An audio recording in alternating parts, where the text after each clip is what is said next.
నన్ను బలపరచు క్రీస్తు యందు నేను సమస్తము చేయగలను. దేవుడు మన పక్షమునుండగా మనకి విరోధి ఎవడు? ఆమేన్, ఆమేన్. రాసిన పత్రిక 12వ అధ్యాయం.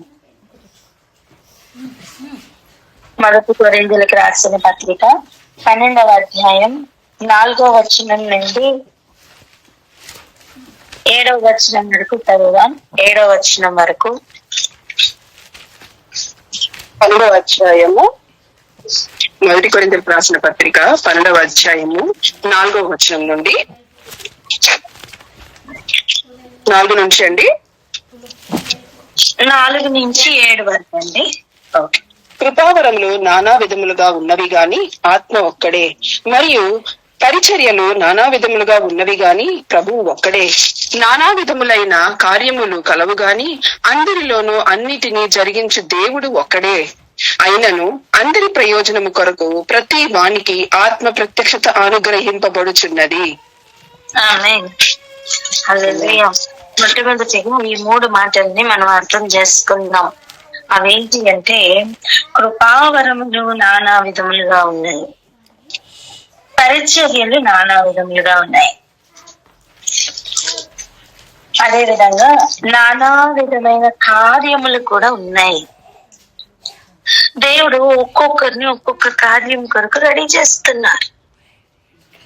ఎవరెవరు ఏ ఏ కార్యముల కొరకు రెడీ అవుతున్నారో వారు అలాగే డిజైన్ చేయబడతారు. మనం దాన్ని లాస్ట్ వీక్ కొంచెం అతి డిస్టర్బెన్స్ మధ్యలో కొంచెం మాత్రం వినగలిగాం.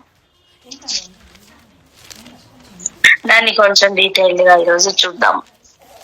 ఎందుకు అందరూ ఒకేలాగా ఉండట్లేదు? ఎందుకు అందరూ ఒకే విధంగా ఆలోచించలేకపోతున్నారు? ఎందుకు అందరూ ఒకే విధంగా తయారవ్వట్లేదు? నానా విధములైన డినామినేషన్స్ ఎందుకు కనిపిస్తున్నాయి? ఇవన్నీ ఎందుకు ఇలా ఉన్నాయని చాలా మందికి డౌట్ ఉండొచ్చు. ఒకరు ఒకలా ఎదుగుతున్నారు, ఒకరు ఇంకొకలా ఎదుగుతున్నారు. ఎందుకు అందరూ ఒకేలా ఎదగట్లేదు? ఇవన్నీ డౌట్స్ ఉండొచ్చు. అందరూ ఒకే విధంగా ఉండాలని ఆశపడచ్చు, కానీ కార్యములు నానా విధములైనప్పుడు అనేక మంది నానా విధములుగా తయారవ్వరా?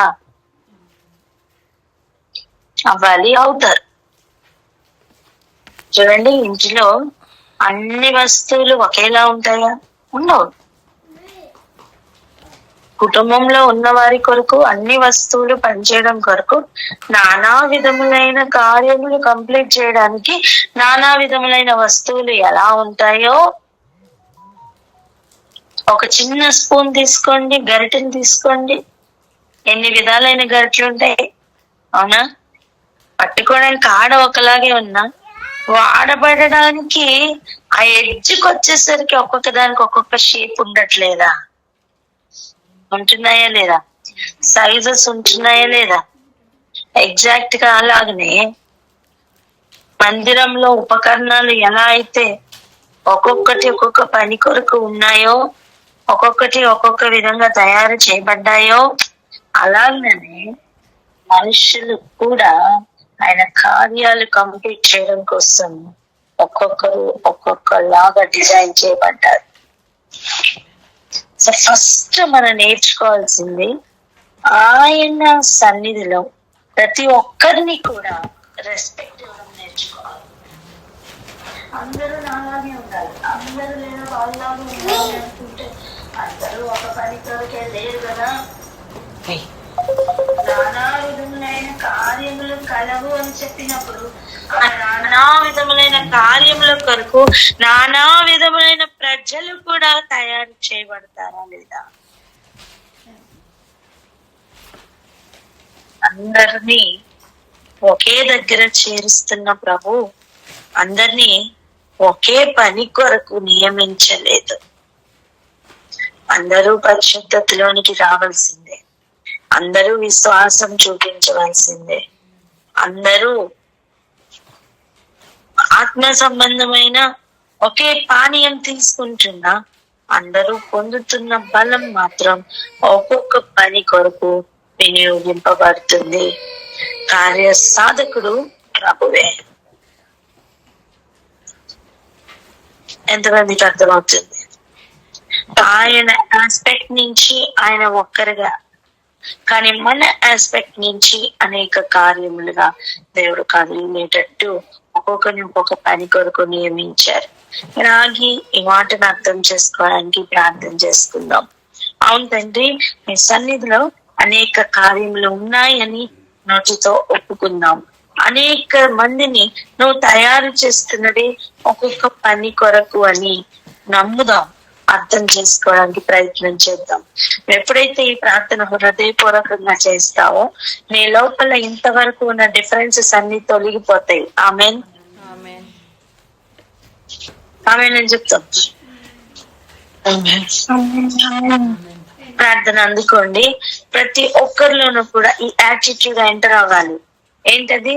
ఒక్కొక్క పని కొరకు దేవుడు ఒక్కొక్కరిని నియమించారు అనే యాటిట్యూడ్ స్టార్ట్ అవ్వాలి. ప్రార్థన అందుకోండి. హల్లెలూయా, హల్లెలూయా. స్తోత్రం, స్తోత్రం, స్తోత్రం తండ్రి. ప్రభువు ఒక్కడే అయినను పరిచర్యలు నానా విధములుగా ఉన్నాయి అన్నటువంటి మాటను మరి ఒక్క మారు మీరు మాకు ఎత్తి చూపుతున్న ఈ సమయమునకై మీకు కృతజ్ఞతలు రాజా.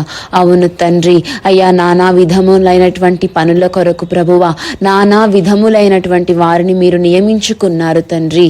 అయ్యా వాటి నైనా వస్తువుల యొక్క షేప్, సైజ్ ఇవన్నీ ఒకటి కాకపోయినను నా తండ్రి, అవి అన్ని కలిసి చేస్తున్న ఒక పని ఏ విధంగా ఉందో రాజా, అదే విధంగా నా తండ్రి నైనా నీ రక్తంలో కడుగబడి నైనా చేర్చబడి పిలువబడినటువంటి మేమందరము ప్రభువా ఒక్కొక్క పని కొరకు నియమింపబడిన వారమని గుర్తెరిగి తండ్రి, అయ్యా ప్రతి ఒక్కరికి కావలసినటువంటి ఆ రెస్పెక్ట్ ఇవ్వడానికి మాకు కృప దయచేయమని ప్రార్థిస్తున్నాము రాజా. ఒకరినొకరు గౌరవించుకునే, ఒకరి పిలుపుని ఒకరి పరిచర్యని మరొకరము గౌరవించుకునేటటువంటి ఆ స్థితిలో ప్రభువా నాయన మమ్మల్ని అందరినీ ఎల్లప్పుడూ స్థిరపరచమని ప్రార్థిస్తున్నాము తండ్రి. అయా ప్రభువా పిలిచిన పని చొప్పున పిలిచిన వాని చిత్తము చేయుచున్నటువంటి పాత్రలమని ఎరిగి తండ్రి నాయన మీరు ఉద్దేశించిన ఈ రీతిని గ్రహించి జీవితంలో ప్రవర్తించిన కృప దయచేయమని యేసు నామములో ప్రార్థించి పొందుకొని ఉన్నాం తండ్రి. ఆమెన్.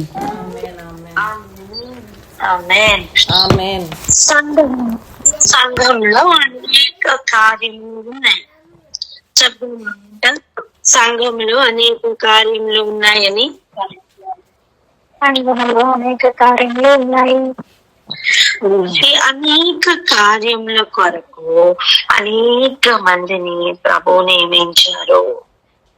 ఒక ఎగ్జాంపుల్ చూడండి. యేసు ప్రభు వారిని ఒకసారి ఆలోచించండి.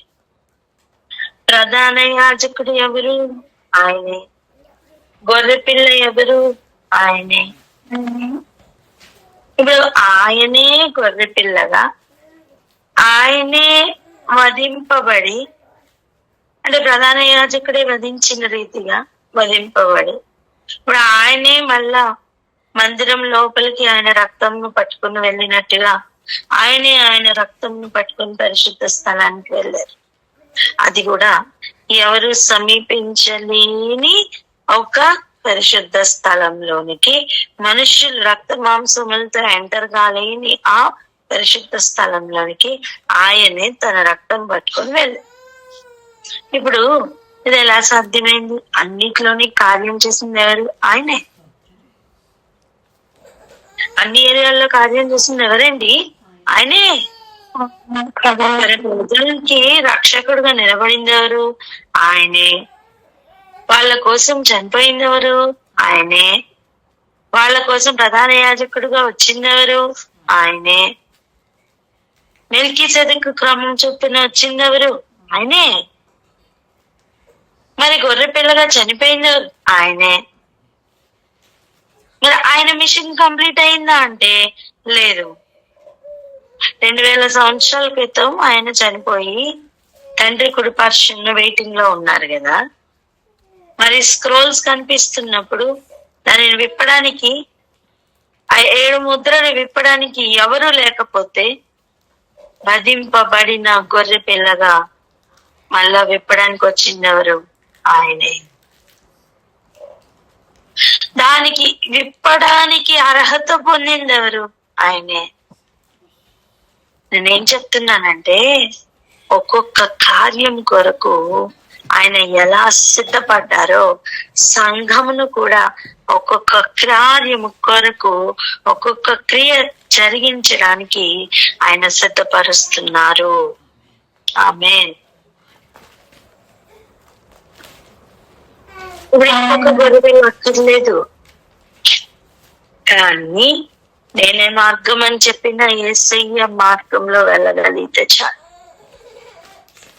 అల్టిమేట్ గా ఆయన ఎందు నిమిత్తం నియమించారో నియమించిన వానికి తెలుసు గనుక, ఎలాగైతే కుమ్మరి చేతిలో మట్టి కుండ మలిచిన రీతిగా మలచబడుతూ ఉంటుందో, మనం కూడా ప్రశ్నలు వేయకుండా మలచబడడం మంచిది. ఆ కుండను అలా చేసావు కదా, మన అన్నింటికి ఇలా చేస్తున్నావు అని అడగడానికి కుండకి ఏమాత్రం దేవుడు నోరిచ్చాడా? కనీసం ఆ కుండ కుమ్మరివన్నీ అలా అడుగుతుందా? అడగదు. కానీ ఈ మట్టి పాత్రలు అయిన మనం, ఈ మట్టితో సిద్ధపడిన మనం ఎంత తెగిస్తున్నామో తెలుసా? పరమ కుమ్మరిని ఎన్ని ప్రశ్నలు అడుగుతున్నామో తెలుసా? ఇది నువ్వు చెయ్య సమర్థుడివేనా అని అడుగుతున్నాం. పక్క వాళ్ళతో కంపేర్ చేసుకుంటున్నాం. వాళ్ళకి చేసావు, నాకు కూడా చెయ్యంటున్నాం. లేదా వాళ్ళకి చేసినట్టుగా నాకు ఎందుకు చేయలేదని అడుగుతున్నాం. వాళ్ళు ఎందుకు బాగుపడుతున్నారు, వాళ్ళు ఎందుకు ఇలా ఉన్నారని ప్రశ్నిస్తున్నాం. ఎంత దౌర్భాగ్య స్థితిలో ఉన్నామో ఒకసారి ఆలోచించండి. పూర్ణాత్మత ఎందుకు విశ్వసించలేకపోతున్నాం? పూర్ణ మనస్సుతో ఎందుకు ప్రేమించలేకపోతున్నాం? నిర్జీవంగా కనిపిస్తున్న ఒక మట్టి కుండ చూపించిన విధేయత కూడా మనం మన కుమ్మరికి ఎందుకు చూపించలేకపోతున్నాం? మలిచిన రీతిగా మలచబడితేనే కదా ఆయనకు కావాల్సిన పాత్రలు సిద్ధమవుతాయి. మట్టి సంగతి అలా పెట్టండి. ఇప్పుడు కంసాలి వానిగా చూడండి, అది ఐరన్ తో పనిచేస్తుండగా ఐరన్ ఎలా మాట వింటుంది? కాలుస్తుంటే కాల్చబడుతుంది. సుత్తి దెబ్బలు కొట్టే ఆయుధాలు తయారు చేస్తుంటే ఆయుధంగా తయారవుతుంది. అరే, సిద్ధపరుస్తున్న వానికి అనుగుణంగా తయారైతే చాలు. అది లోహమైన, ఆభరణమైన, అది వస్తువైనా, ఏదైనా సరే దానిని తయారు చేస్తున్న వానికి పనికొచ్చే విధంగా సిద్ధపరచుకుంటారు. వాడుకోవడానికి ముందు ఆయన దాన్ని కడిగి పవిత్రపరచి దానిని వాడుకుంటారు. పూర్తిగా ప్రభు చేతిలోనికి వెళ్ళడం ఎప్పుడు నేర్చుకుంటాం? పూర్తిగా ప్రభు చేతిలోనికి వెళ్ళడానికి ఎందుకు? మన మైండ్ మనల్ని ఆపుతున్నంత కాలం ఆయన ఉద్దేశ ప్రకారం మనం పని చేయం, మనం సిద్ధపడలేం. ఆయన మనల్ని వాడుకోలేరు. మనల్ని మనం ఆపుకున్నది చాలు. ఆయన చేతిలోనికి వెళ్దాం, ఆయన ఉద్దేశాల్లోనికి వెళ్దాం, గ్రహిద్దాం. మొట్టమొదటిగా ఆయనకి ఎలా కావాలో అలా నన్ను సిద్ధపరచడానికే నా చుట్టూ ఇలాంటి పరిస్థితులు పెట్టి నన్ను దాని గుండా ప్రవేశించడానికి దేవుడు అనుమతిస్తున్నారు. నేను ఎలా తయారవ్వాలో ఆయన చిత్త ప్రకారం తయారవడానికి శక్తిని అడుగుదాం. ఎంతమందికి అర్థమైంది? ప్రార్థన అందుకుంటారా ఒకరు?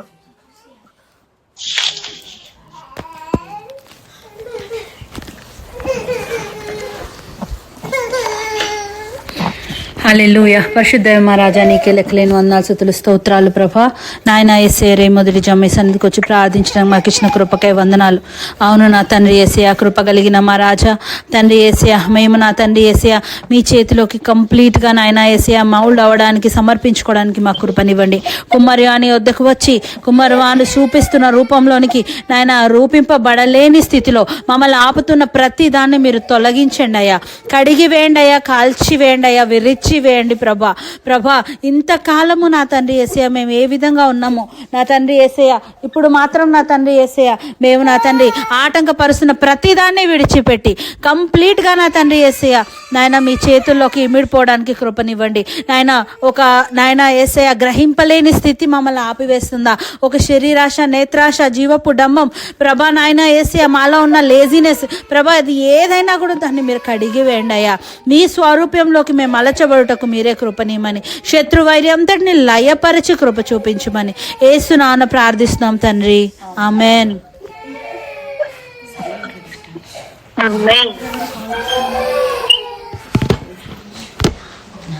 హల్లెలూయా.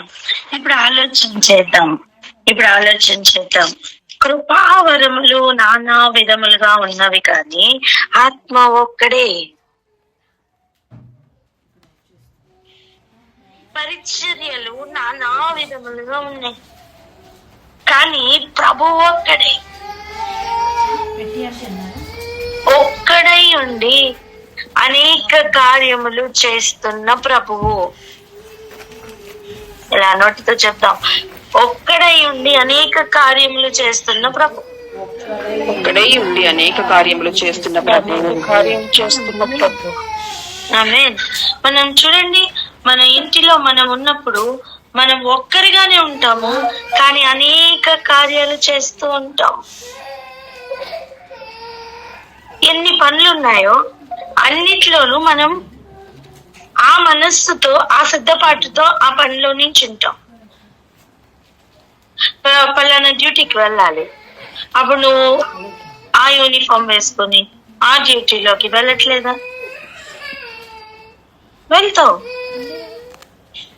ఆ ఏరియాకు వెళ్ళడం కోసం ఆ టైంలో నువ్వే డ్రైవ్ చేసుకుని వెళ్తున్నావు అనుకో, అప్పుడు ఆ పని కొరకు నిన్ను నువ్వు అలా తయారు చేసుకుని ఆ వాహనం ఎక్కి నువ్వు వెళ్తూ ఉంటావు. అలా ఒక్కొక్క కార్యం నెరవేర్చబడేట సమయం నేను నువ్వు ఆ పని కొరకు డెడికేట్ చేసుకుని ఆ పనిలో నువ్వు నిమగ్నమై వెళ్తావు. నేను ఏమంటున్నానంటే, ఆ కార్యం జరగడానికి నీకు సామర్థ్యత ఎవరిస్తున్నారంటే మరలా ప్రభువే. ఆమేన్. దేవుడు సామర్థ్యత ఇవ్వకపోతే కాలు చేయి కూడా కదలదునారా? నా బలం, నా శక్తి అనుకోవడానికి ఏదీ లేదు. ఆయనే తన చిత్తానుసారంగా ఒక్కొక్క పని నెరవేర్చబడడానికి ఆయన సమయం, సానుకూలత, సామర్థ్యం అన్నిటినీ అనుగ్రహిస్తున్నారు. నువ్వు గ్రహించు చాలు, నువ్వు గ్రహించి కదులు చాలు అని. ఏ సత్కార్యం కొరకు నిన్ను సిద్ధపరిచారో ఆ కార్యం కొరకు ఇది నాది, నేను అనుకోకుండా ఇది ఆయన పని, ఆయన నియమించిన పని అని చక్కగా సిద్ధపడి ఆ కార్యం కొరకు నిలబడు. ఎంటీగా నిలబడు. ఆయన నింపుకొని వాడుకుంటారు. ఆమేన్. ఒకటే నమ్ముదాం, ఆయన కార్యాలు, ఆయనే తయారు చేసిన పనిముట్టు నేను, ఆయన ఏం చెప్తే అది చేస్తాను అన్న సబ్మిషన్ లోనికి వెళ్దాం. ఎప్పుడైతే మనం ఈ పాఠానికి వస్తామో ఎదుటి వ్యక్తిని గౌరవించడం వస్తుంది, ఈ ఎదుటి వ్యక్తి కొరకు బ్రతకడం వస్తుంది. ప్రతి ఒక్కడు వాని సొంత కార్యాలు చూసుకుంటూ వెళ్ళొద్దండి.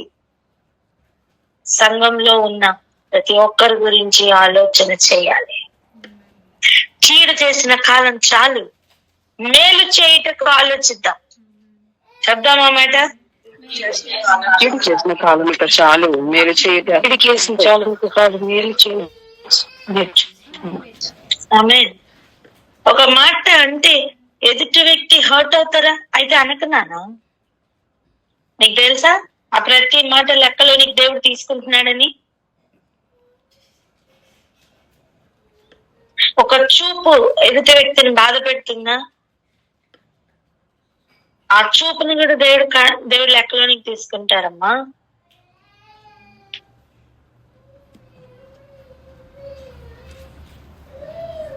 ఒకరి కొరకు ఒకరు అంటూ నిలబడే రోజులు కావాలి. రెండవది, ఎవరిని నుంచి ఏది ఎక్స్పెక్ట్ చేయొద్దు. వారు ఇలా చేయాలి, వారు నా కోసం అలా చేయాలి, ఎక్స్పెక్ట్ చేయొద్దు. నీ వీలైతే నువ్వు చెయ్యి, లేకపోతే గమ్మునుండు. నీకు చేయలేకపోతే కూడా గమ్మునుండు, ప్రార్థన చేయి. చేసేవాడిని దేవుడు వాళ్ళు ఎందుకు పంపిస్తారు? దేవుని దృష్టిలో అపవిత్రమైన పాత్రలుగా మనం ఉండద్దు. పరిశుద్ధపరచుకుని ప్రతి సత్కార్యం కొరకు రెడీ అవుదాం. ఈ ప్రిపరేషన్ ఎందుకో తెలుసా? మనం ఇంక ముందుకు వెళ్ళడం కోసం, ముందు వచ్చిన అర్థం చేసుకోవడం కోసమే. మొట్టమొదటిగా మనకి ఏమర్థం అవ్వాలంటే అనేక పరిచర్యలు ఉన్నాయి. చెప్పండి, ఏమర్థం అవ్వాలి? అనేక పరిచర్యలు ఉన్నాయి. పాటలు పాడే వాళ్ళని చూసి ప్రార్థన చేసే వాళ్ళు కుళ్ళుకోవాల్సిన పని లేదు. పాటలు పాడే వాళ్ళని చూసి లేదా ప్రార్థన చేసే వాళ్ళని చూసి పాటలు పాడే వాళ్ళు కుళ్ళుకోవాల్సిన పని లేదు. ఒకరినొకరు హెచ్చించుకోవాలా? ఏం చేయాలా? చెప్పండి, ఏం చేయాలి? ఒకరినొకరు హెచ్చించుకోవాలి. నువ్వు సహవాసంలో ఎప్పుడైతే ఇలా తయారవుతావో, ఒక యూనిట్ లో నువ్వు ఎప్పుడైతే తయారవుతావో, నేను దేవుడు లోకంలోనికి తీసుకుని వెళ్ళబోతున్నారు. ఆమేన్.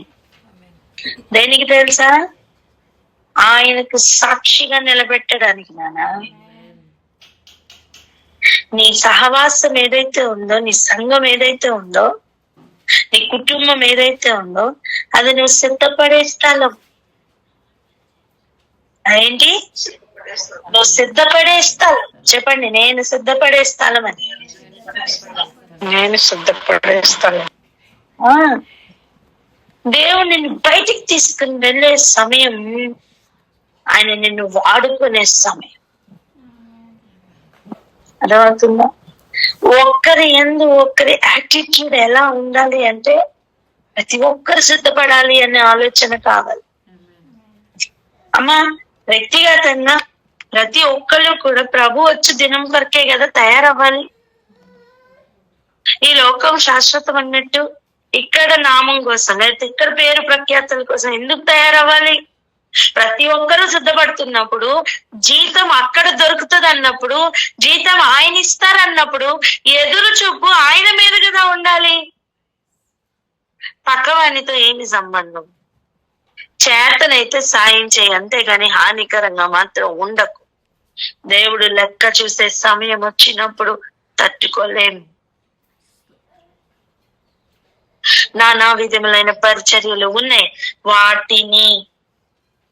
వాటిని నియమించిన వాడు, దానిని జరిగించువాడు ప్రభు ఒక్కడే. ఆయన ఎవరినైనా వాడుకుంటారు. చెప్పండి అన్నమాట. ఆయన ఎవరినైనా వాడుకుంటారు. కానీ పరిచర్య ఆగదు. నువ్వు ఒక పని అనుకున్నావమ్మా, నీకు ఒక పాత్ర సహకరించలేదు, నీ పని ఆపేస్తావా?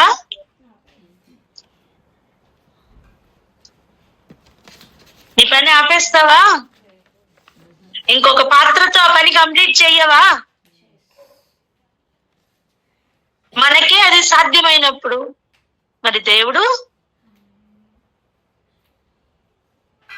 ఆ పరిచర్యలో ఒక పాత్రగా మనం గనుక సహకరించకపోతే దేవుడు ఏమి ఆగిపోరు, దేవుడు ఆ పనిని ఆపరు. ఆయన పరిచర్య ఎలా అయినా జరుగుతుంది. వేరే వాళ్ళ ద్వారా ఆయన చేయగలరు.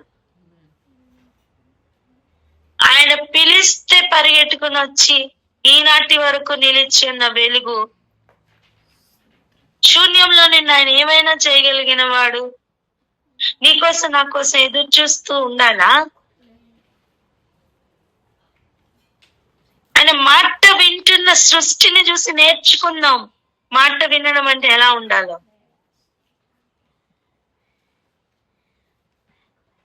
ఏ పరిచర్య ఆగదండి, మన ఆలోచనలతో మనమే ఆపుకుంటున్నాం. అంటున్నది ఏంటంటే ఆయన పని అయితే ఆగదు అని.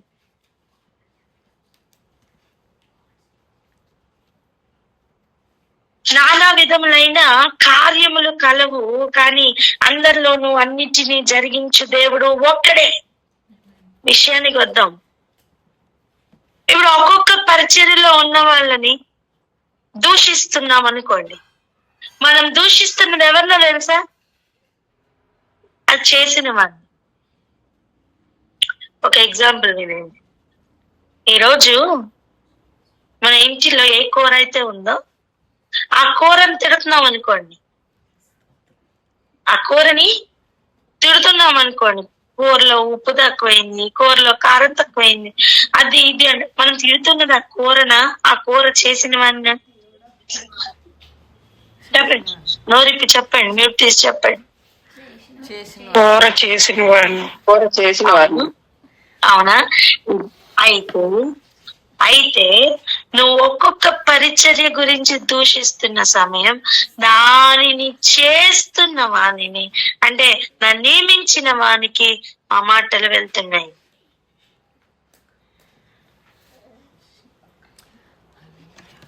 ఒక్కొక్క కార్యం వరకు మనం వ్యసన పడుతుంటే జరిగించడానికి దానిని నియమించిన వాణిని మనం దూషిస్తున్నాం.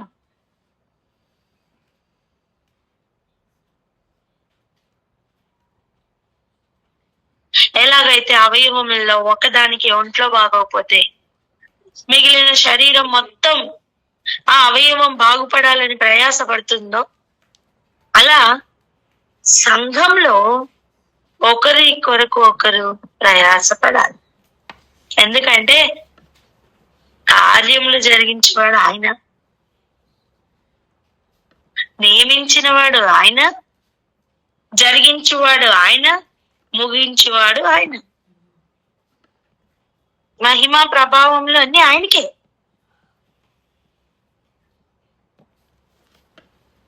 అయితే విషయం ఏంటంటే ఈ కార్యములు గాని ఈ పరిచర్యలు గాని జరగడానికి మన సామర్థ్యత సరిపోదు.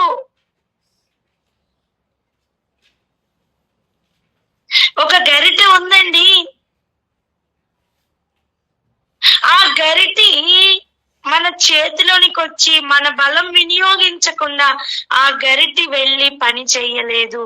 ఎగ్జాక్ట్ గా అలాగనే దేవుడు మనల్ని పట్టుకొని నడిపించకుండా ఆయన పని జరగదు. మనం అందరం మందిరంలో సిద్ధపడి తయారై ఉన్న ఉపకరణములు వంటి వారం. ఏ ఉపకరణం కూడా తనంతట తాను ఏ పని చెయ్యలేదు. దానిని చేయ సామర్థ్యం కలిగిన వ్యక్తి అక్కడ ఎలా అవసరమో, ఒక వ్యక్తిని వాడుకోవడానికి దేవుడు కూడా అంతే అవసరం.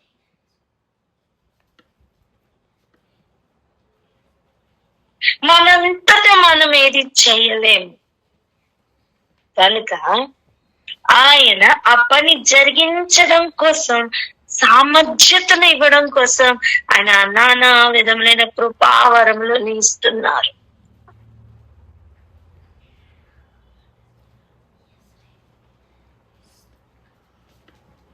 నానా విధములైన క్రియలు ఉన్నాయి కనుక, నానా విధములైన పరిచర్యలు ఉన్నాయి కనుక అవి చేయ సామర్థ్యం కొరకు నానా విధములైన కృపావరములను కూడా దేవుడు అనుగ్రహిస్తున్నారు. ఒక మాట చూడండి, 9వ వచనం. మరి ఒకనికి ఆ ఆత్మ వలననే విశ్వాసమును మరి ఒకనికి ఆ ఒక్క ఆత్మ వలననే స్వస్థపరచు వరములను అనుగ్రహింపబడి ఉన్నవి. ఇప్పుడు మన విశ్వాసం సరిపోని ఏరియాలో ఆయన తన విశ్వాసాన్ని ఇస్తారు. ఇప్పుడు పాత్రల గురించే కదా మనం మాట్లాడుకుంటున్నాం, అక్కడికే వద్దాం. మనం వేసిన ఆకుకూరలో, మనం కట్ చేసి వేసిన ఆకుకూరలో ఉప్పు లేదు కనుక నువ్వు ఎక్స్ట్రాగా ఏం చేస్తావు? ఉప్పు తీసుకుని కలుపుతావు. అవునా? అవునా కదా? చెప్పండి. దానికి కలర్ రావడం కోసమో లేకపోతే దాంట్లో ఇంకా మెడిసినల్ వాల్యూ ఇంప్రూవ్ అవడం కోసం నువ్వు పసుపు యాడ్ చేస్తావు. ఒక్కొక్కటి ఎందుకు యాడ్ చేస్తున్నావు? ఎవరి కోసం? పాత్ర కోసమా? నువ్వు ఆ పాత్ర కోసం ఏమైనా సిద్ధపరుస్తున్నావా? ఆ గరిటె కోసం సిద్ధపరుస్తున్నావా? కాదు, లేదు.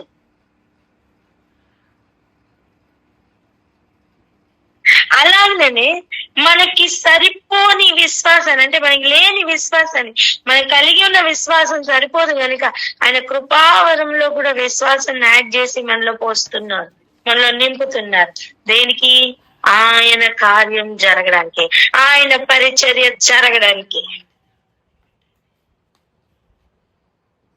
ఒక్కొక్కరికి స్వస్థత వరం ఉందండి, ఇస్తున్నారు ఆయన. అక్కడ పరిచర్య జరగడం కోసం ఆ సమయంలో స్వస్థత వరం అవసరం గనుక దేవుడు దాన్ని నింపి వాడుకుంటారు. ఒక పాత్రలో పాలు పోస్తారమ్మా, నెక్స్ట్ నీళ్లు పోయాలి, దాన్ని కడుక్కుని ఆయన నీళ్లు పోయిరా? చెప్పండి, పోయిరా? మనం పోయినా? నిమ్మకాయ రసం కావాలి, ఇప్పుడు ఆ గ్లాస్ మళ్ళీ కడిగి దాంట్లో నిమ్మకాయ రసం పోయినా? వస్తామా? పోయినా? చెప్పండి. మనకి ఏది కావాలో దాన్ని ఎలా నింపుతామో దేవుడు కూడా ఒక్కొక్క పాత్రలోని ఆయనకి ఏది కావాలో దాన్ని నింపుతున్నారు.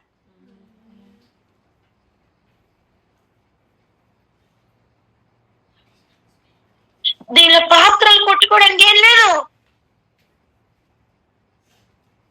ఒక పాత్ర ఇప్పుడు చూసి ఇంకో పాత్రతో మాటలు ఉంటే మాట్లాడుకున్నాయి అనుకోండి, నీలో అయితే పాలు నింపారు, నాలో అయితే ఒకటి నీళ్ళు నింపారు అంటావా? చెప్పండి, అంటాయా? ఆ వెజల్స్ మాట్లాడుకుంటాయా ఇలా? లేదు కదా. మరి మనం కూడా అలానే కంపారిజన్ లేకుండా ముందుకు సాగుదాం.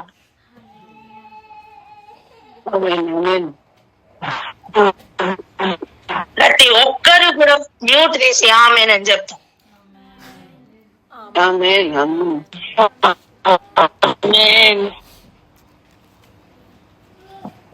మొట్టమొదటిగా మన యాటిట్యూడ్స్ మారాలి, అందరిలోనూ ఒక యూనిటీ రావాలా, పొజిషన్ సీకింగ్ అనే ఒక మనస్సు పోవాలి. దేవుడు ఏ ఏ పని కొరకు ఎవరెవరిని నియమించారో వారు ఆ పనిలో నిమగ్నమైపోవాలి. ఆయా సమయంలో ఆయా పరిచర్యల నిమిత్తం ఆయన యొద్ద ఉన్న ఒక్కొక్క పాత్రని ఆయన వాడుకోవడానికి ఆయన సిద్ధమయ్యారు. పాత్రల మధ్యలో ఏ గొడవ ఉండడానికి వీల్లేదు.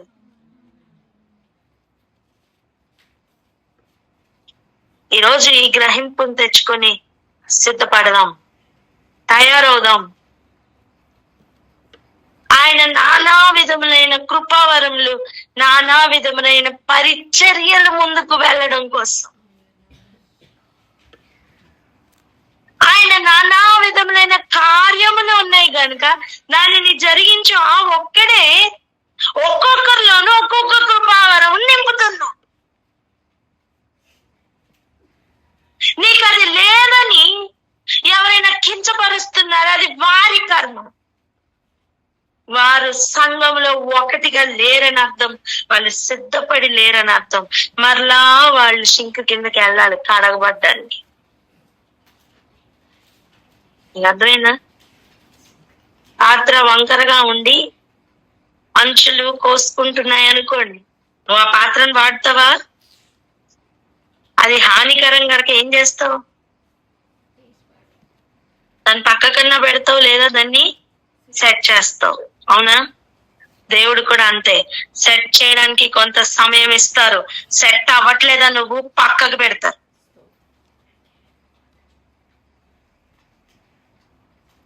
హానికరమైన వాటిని ఆయన ఉంచరు నానా.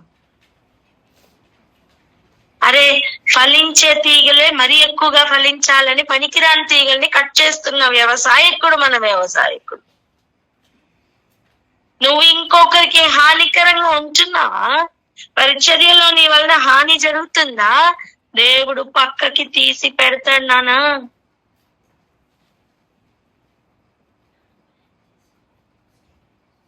అందరూ ప్రభు కొరకే బ్రతుకుదాం. చెప్పండి అన్నమాట. అందరం ప్రభు కొరకే బ్రతుకుతాం.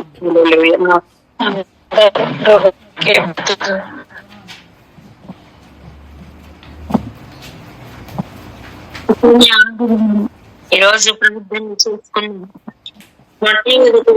ఈ యాటిట్యూడ్ డెవలప్ అవ్వాలి. ఈ యాటిట్యూడ్ డెవలప్ అవ్వాలి. అందరం ప్రభు కొరకే బ్రతుకుదాం.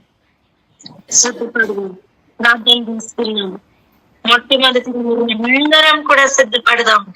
అప్పుడు దేవుడు తన చిత్రానుసారంగా ఒక్కొక్కరిలో ఒక్కొక్క కృపవరం చేత లేదా అన్ని కృపావరాల చేత నింపి వాడుతుంటారు. ప్రార్థన చేసుకున్నాం. హల్లెలూయా. Thank you Jesus.